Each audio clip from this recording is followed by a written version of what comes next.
il faut faire un bilan de toute l'œuvre de la construction du tabernacle. C'est ce que dit la paracha de Pécoudé, dans laquelle on fait une liste exacte de tous les matériaux qui ont été employés pour construire le tabernacle, et on fait une liste précise de à quoi ça a servi, combien d'or, combien d'argent, combien de cuivre, combien de laine, combien d'azur. Et en fait, on a l'impression que la Torah a livré ses enseignements à un comptable. C'est très différent de la paracha précédente dans laquelle on nous dit comment construire le tabernacle, mais là on rentre vraiment dans quelque chose d'extrêmement pointilleux.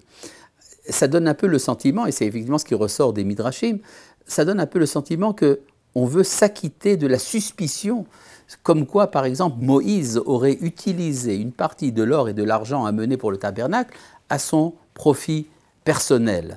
Et c'est assez surprenant qu'on ait besoin justement de laver Moïse de tout soupçon. Bon, on peut toujours dire, effectivement, étant donné que le peuple d'Israël est parfois méfiant, il faut s'acquitter également de ses suspicions. Mais en fait, il y a autre chose. Il y a une différence profonde entre ce qui est essentiel et ce qui est compté. Le monde de la quantité est un monde où il y a des chiffres, ce sont les chiffres qui dominent.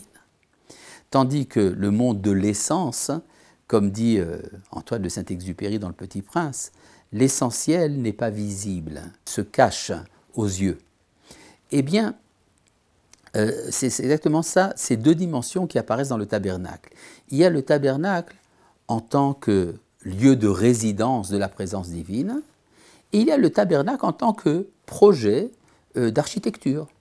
Et ce projet d'architecture a besoin d'un bilan, ça a besoin de passer chez l'expert comptable.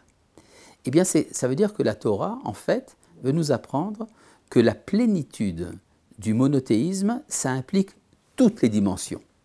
On ne peut pas faire abstraction de la dimension purement quantitative. Il y a des chiffres, et ces chiffres également font partie du projet. Et ce qui est surprenant, c'est l'expression qui revient de manière permanente dans notre paracha. Et on a fait telle et telle chose comme Dieu l'avait ordonné à Moïse. Ka'asher tziva Hashem et Moshe, ça revient en permanence. Et c'est surprenant de voir que ça revient 18 fois.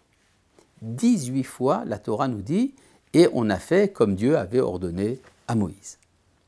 Ça veut dire qu'il y a dans le tabernacle un achèvement de la création. En effet, si nous revenons beaucoup plus en arrière, au récit de la création du monde dans la paracha de Bereshit, alors nous avons cet enseignement des Chachamim que le monde a été créé par 10 paroles.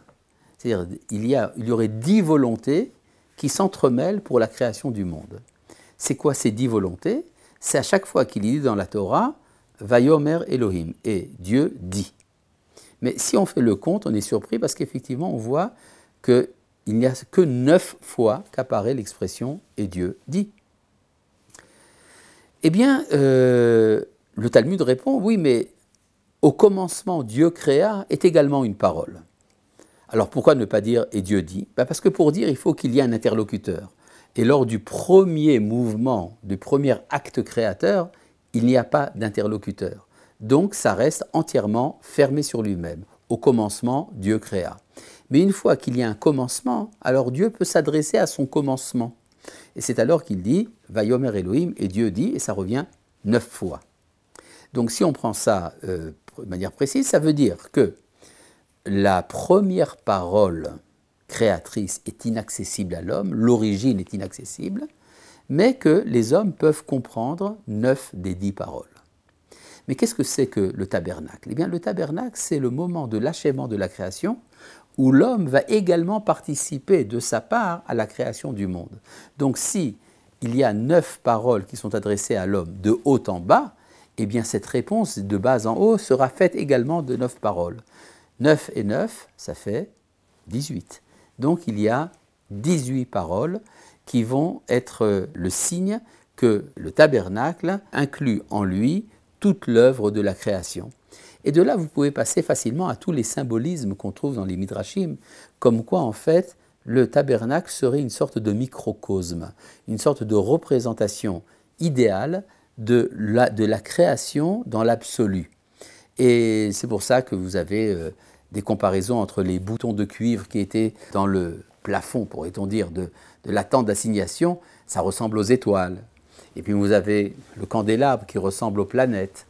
Et puis vous avez la table des pains de proposition qui est l'origine de l'économie, etc., etc. C'est-à-dire il y aurait dans le tabernacle un effort que fait l'homme de réunir en un seul lieu l'ensemble de la création pour entrer en contact avec le Créateur.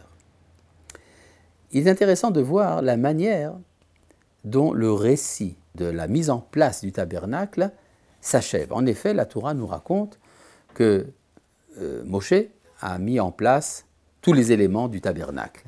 C'est lui qui a levé les poutres, c'est lui qui a amené l'arche d'alliance, c'est lui qui a fait les premiers sacrifices, etc. Le texte de la Torah s'achève par une phrase que nous connaissons d'ailleurs. Je vous lis ici en hébreu. Ki anan Hashem ala mishkan yomam ve'eshti labo le'enei kol bet Israël. Et car la nuée de Dieu était sur le tabernacle pendant la journée, et le feu apparaissait en lui pendant la nuit, aux yeux de toute la maison d'Israël. Le'enei kol bet Israël. Or, cette expression de « aux yeux de toute la maison d'Israël » nous rappelle un autre verset qui est le dernier de la Torah, quand la Torah nous dit « Le'enei kol Israël », aux yeux de tout Israël. Ça ressemble. C'est une manière de dire qu'en fait, le récit de la Torah aurait pu s'achever à ce moment-là.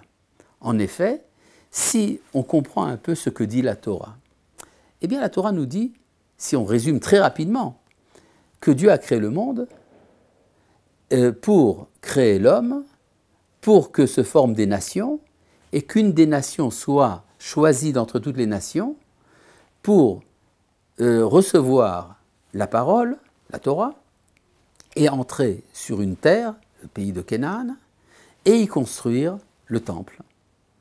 Et dans la construction de ce temple se réalise l'achèvement du projet de la création, la rencontre entre le Créateur et la créature.